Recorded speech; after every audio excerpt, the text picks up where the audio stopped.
Hello, bienvenue sur Plumania, la chaîne de podcast des entrepreneurs qui écoutent leurs ambitions pour inspirer leur business. Je suis Adriana, coach professionnelle, formatrice, créatrice de contenu et podcasteuse. J'ai démarré ma vie entrepreneuriale en 2021. Au quotidien, je développe la communication digitale des entreprises que j'accompagne avec le savoir et le savoir-faire qu'imposent les moteurs de recherche sur le web pour faire la différence. Avec Alba Nueva Coaching et Formation, j'accompagne les entreprises pour les connecter à l'intelligence émotionnelle de leur organisation. Sur le plan individuel, mon approche de coaching aide les coachés à être eux et vivre la vie qu'ils veulent vraiment. Plumania aborde l'entrepreneuriat avec une vision à 360 degrés. Vous souhaitez inspirer votre business? Seul ou en compagnie d'entrepreneurs inspirants, je vous fournis les clés pour écouter vos ambitions avec une bonne dose de fun. Prenez place, installez-vous confortablement et let's go pour le démarrage de ce nouvel épisode. Enjoy! Aujourd'hui, Lyra et Plumania vous proposent d'aborder la formation continue lorsqu'on entreprend. J'ai le plaisir d'accueillir Annabelle Fazola, formatrice professionnelle, qui va vous partager ses conseils et tips pour définir comment financer ses projets de formation continue pour renforcer son expertise entrepreneuriale. Let's go pour le démarrage de ce nouvel épisode. Hello Annabelle, comment vas-tu? Bonjour Adriana, je vais très bien, merci et toi? Très bien, merci. Je suis ravie de t'accueillir aujourd'hui pour aborder une thématique des plus importantes pour continuer à entreprendre dans les meilleures conditions. Je suis ravie de partager ce moment avec toi Adriana et effectivement, on va essayer lors de ce podcast de démystifier un petit peu comment renforcer son expertise professionnelle en étant indépendant et comment continuer à maintenir cette expertise tout en se formant. Avant de rentrer dans le vif du sujet, est-ce que tu peux nous parler un peu de toi? Oui, je suis Annabelle Fazola, je suis formatrice professionnelle depuis maintenant 3 ans. J'ai effectué une reconversion professionnelle. Avant ce nouveau métier, j'étais assistante de direction spécialisée dans la gestion des appels d'offres. Et quel a été ton déclic pour te lancer dans l'entrepreneuriat? En fait, c'est ce nouveau métier. J'ai toujours été assistante de direction, donc j'étais le bras droit des différents directeurs que j'ai pu accompagner tout au long de mon parcours professionnel. Et lorsque j'ai envisagé donc d'être formatrice, je me suis vite rendu compte que ce métier se prêtait à être exercé en tant qu'indépendant. Quel est le profil des entrepreneurs et individus que tu formes et accompagnes? Alors, il y a différents profils que j'accompagne. Tout d'abord, mon cœur de métier, donc c'était la gestion des appels d'offres. Donc, j'accompagne des entrepreneurs, des petites entreprises ou des artisans à répondre aux appels d'offres. Donc, comme ça a été ma spécialité, je peux leur apporter l'accompagnement nécessaire pour développer leur entreprise grâce aux appels d'offres qui sont souvent méconnus ou en tout cas qui ont tendance à faire peur. Et c'est bien vu, Annabelle. Tout l'intérêt justement de l'entrepreneuriat, c'est savoir mobiliser ses ressources actuelles et ses compétences pour entreprendre dans les meilleures conditions. Effectivement.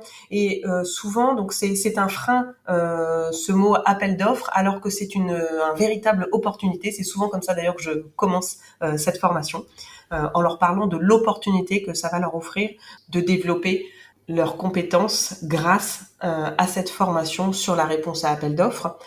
J'interviens également sur des titres professionnels, sur le titre de professionnel d'assistante de direction, puisque ça a été mon cœur de métier, donc ça me tenait à cœur de pouvoir aussi transmettre cela à des futurs assistants de direction. Et j'anime également donc des formations pour des futurs formateurs. À première vue, ton champ d'action est vaste. Finalement, il est assez vaste. Au début, je pensais faire de la formation que pour des artisans et des très petites entreprises sur la gestion des appels d'offres. Et finalement, c'est ouvert devant moi tout un champ de possibilités et puis diverses activités que j'ai pu saisir pour développer mon activité. Je pense que ça aussi, c'est un des points clés pour un entrepreneur, c'est de pouvoir développer son activité, ne pas mettre tous ses œufs dans le même panier et pouvoir sans cesse se renouveler. Je pense qu'en tant qu'entrepreneur, il est important d'anticiper son activité, de veiller et de maintenir son expertise pour rendre son activité pérenne. Tu entreprends au sein de la coopérative Essor à Beauvais. Est-ce que tu pourrais nous en dire plus plus au sujet de ces coopératives? Alors effectivement, j'ai choisi d'être indépendante, mais indépendante accompagnée. Je me retrouve tout à fait dans la coopérative Essor parce que je bénéficie donc d'un accompagnement dans le développement de mon activité avec un conseiller dédié. C'est pour moi un filet de sécurité dans le développement de mon activité. Donc c'est-à-dire que je peux tester mon activité, être accompagnée. Alors évidemment, je reste maître des choix de mes clients, de mes missions. Je fais partie d'un collectif et ça me plaît bien. Ça reste dans mes valeurs notamment, qui sont le partage, l'harmonie, l'entraide. Et je me retrouve vraiment dans ce collectif et dédié à tous les entrepreneurs, à toutes les activités possibles. Mais effectivement, il y a quand même un cœur de métier qui est la formation, qui fait qu'en plus on se retrouve à plusieurs formateurs, donc c'est chouette de pouvoir partager. En tant qu'indépendant, on a l'impression d'être seul, donc le fait de rejoindre une coopérative, ça nous permet d'être moins seul et de pouvoir exercer avec des pairs et de partager ses expériences. Totalement, Annabelle. D'ailleurs, tu mets le doigt sur un point important de l'entrepreneuriat, c'est entreprendre en étant solopreneur. Il y a beaucoup de personnes qui souffrent justement de l'isolement, qu'on se retrouve face à soi-même quelque part. On a besoin peut-être aussi de conserver du lien et de créer du lien dans son réseau professionnel, et déjà d'entrer, faire le choix de rejoindre une coopérative pour rejoindre quelque part aussi un écosystème, c'est peut-être aussi un moyen de pouvoir faire le deuil du salariat et rejoindre l'entrepreneuriat avec une boîte à outils, avec un support aussi de formation, de communication. Qu'est-ce que tu en dis ? Ouais, je suis tout à fait d'accord avec toi. Moi, j'ai toujours travaillé en équipe. J'aime être entourée de personnes. J'aime travailler aussi en confiance. Je trouve que le fait de pouvoir rejoindre la coopérative, c'était pour moi une sécurité. Effectivement, je me sens pas toute seule. Je me sens indépendante, mais je ne suis pas seule. J'ai tout un collectif avec moi, et puis forcément, il y a des affinités qui se créent aussi par rapport à nos activités. Donc, c'est plutôt agréable de pouvoir rejoindre ce type de coopérative pour pouvoir exercer tout en partageant les problématiques du quotidien d'un entrepreneur, de trouver des solutions ensemble pour se diversifier. Et j'en reviens aussi à la formation. Finalement, c'est aussi maintenir mon expertise et toujours m'interroger grâce à mes pairs. C'était une parenthèse, Annabelle, des plus intéressantes. D'ailleurs, auditeurs, je prévois de vous partager toutes les informations si vous souhaitez en savoir plus sur la coopérative Essor, connaître plus en détail son mode de fonctionnement, savoir comment ça marche. Vous aurez toutes les informations dans le descriptif de ce podcast. À présent, Annabelle, comment financer ces formations avec le FAF, notamment, qui est dédié aux travailleurs indépendants? Alors effectivement, quand on est indépendant, on a l'impression qu'on ne peut pas se former. La seule façon de se former, ça va être sur nos fonds propres. Alors bien sûr, c'est tout à fait possible de se former grâce à votre investissement personnel, avec votre propre argent. Mais il faut savoir qu'on a deux autres solutions en tant qu'indépendant. La première, ça va être le FAF. C'est l'acronyme du Fonds d'aide à la formation. C'est comme les OPCO, comme les opérateurs de compétences pour les entreprises, mais pour les indépendants. Il existe plusieurs FAF qui sont répartis selon les domaines d'activité. Donc la première chose à faire, si vous voulez vous en servir, c'est déjà d'identifier le FAF dont vous faites partie. Et ça, comment vous faites ? Grâce à votre SIRET ou à votre code NAF. Une fois que vous avez pu identifier donc le FAF à sélectionner par rapport à votre activité, vous n'avez plus qu'à le faire une demande de devis pour la formation que vous envisagez. Une petite parenthèse, elle doit être certifiée Calliope.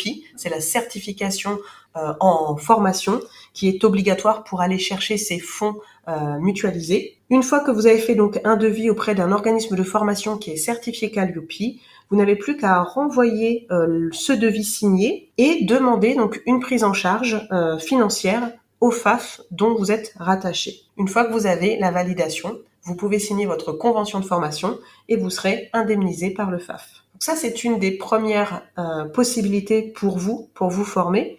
Et puis, il y a également le compte personnel de formation, le CPF. Aujourd'hui, c'est un dispositif qui est rattaché à chaque actif, qu'on soit salarié ou indépendant. Et il va vous permettre de cumuler donc une somme d'argent qui est destinée à financer donc des formations qui sont éligibles au CPF. Il faut savoir que chaque année, vous cumulez 500 € par an pour un temps plein. Le plafond du CPF est de 5 000 €, sauf exception. Donc, je vous invite fortement à utiliser votre CPF pour vous former. Comment se servir de son CPF ? Eh bien, il suffit de vous connecter à la plateforme unique qui est moncompteformation.gouv.fr. Vous n'aurez plus qu'à créer votre compte et vous pourrez parcourir l'ensemble des formations qui sont éligibles. Vous pourrez aussi consulter le montant de vos droits et acheter directement vos formations. Selon toi, quel est l'intérêt de continuer à se former pour renforcer son expertise entrepreneuriale au fil du temps ? Je trouve que c'est très important de développer ses compétences tout au long de sa carrière professionnelle. On est expert d'une thématique, mais aujourd'hui le monde change et on doit nous aussi évoluer, on doit s'adapter aux nouvelles technologies, on doit s'adapter peut-être aussi aux nouvelles générations, donc c'est important de continuer à se former. Je crois qu'il y a une citation qui dit que apprendre c'est la vie.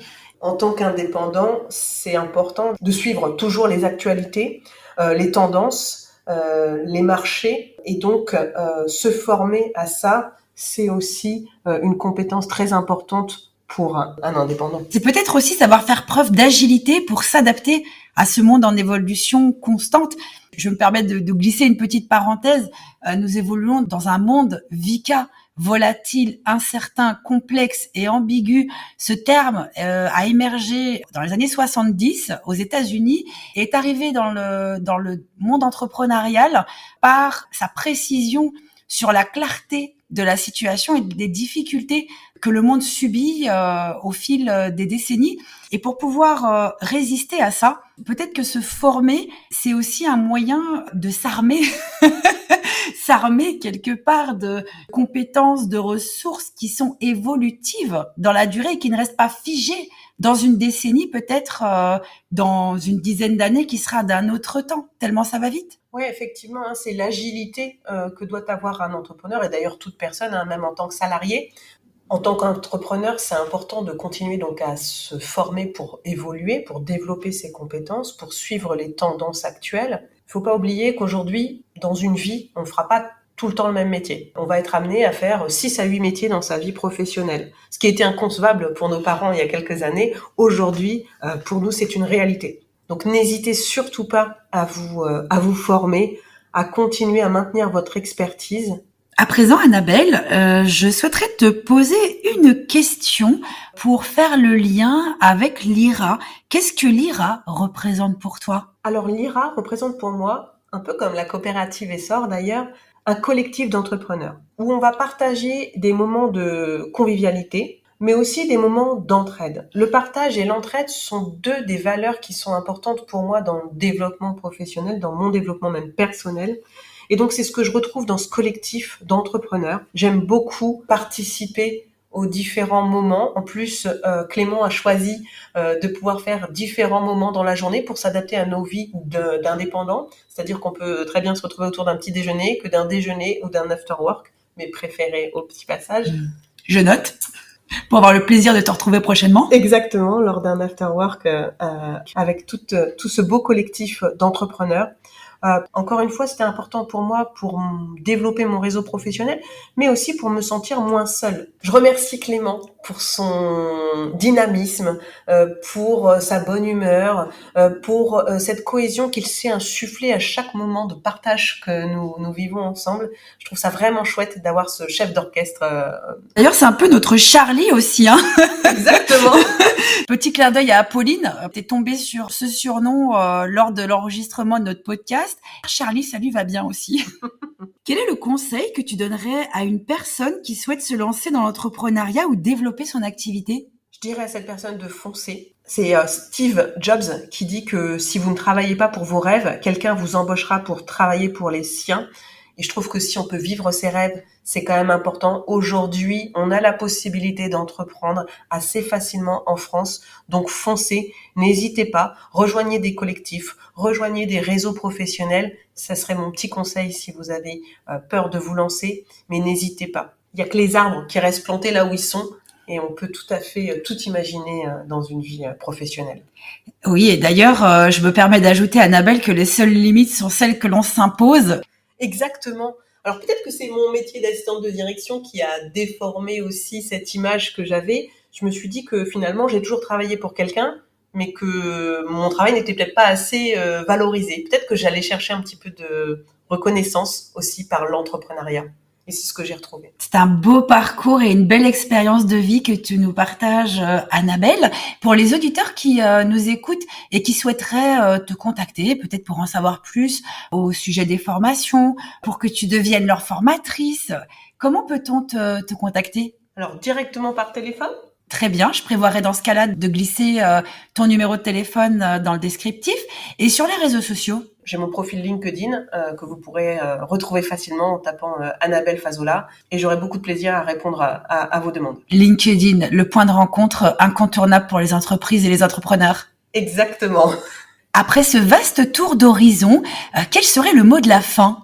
Alors, j'adore écouter des podcasts. En tant qu'entrepreneur, justement, je trouve ça super chouette. Je me sens moins seule, en voiture, à la maison, lorsque je vais faire des courses. J'adore écouter les podcasts. C'était la première fois que je me prêtais à l'exercice. C'est pas si facile que ça, mais j'ai quand même passé un agréable moment avec toi, et j'espère aussi avoir pu répondre à des questionnements pour des futurs ou des entrepreneurs, et je serais ravie de répondre aussi aux questions s'il y avait besoin. En tout cas, merci Adriana pour ce moment passé toutes les deux, c'était chouette. C'était un moment très très agréable et j'espère te revoir très prochainement lors de l'un des événements Lyra à venir.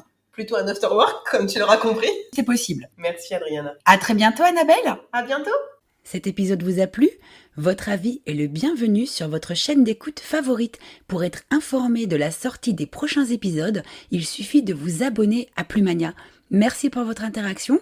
Où que vous soyez et quoi que vous fassiez, je vous souhaite une très belle journée ou soirée. À très bientôt.